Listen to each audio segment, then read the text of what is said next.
Pinsan ko, break time ng iyong manggagawa. Harap, madam. Break time. Bawal. Mabit, tinapay.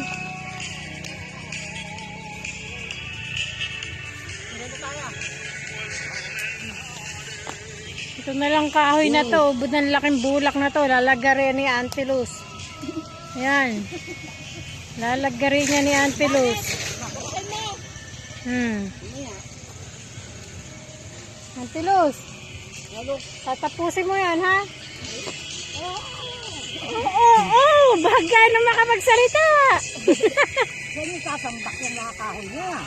Doon, mailagay sa isang gilid. Doon yung magaling ka may pagod na yun. Oo, kasi dyan dadaan ng truck pag ano.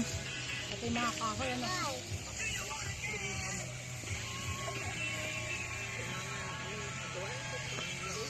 Ilalim na lang natin yung punaw.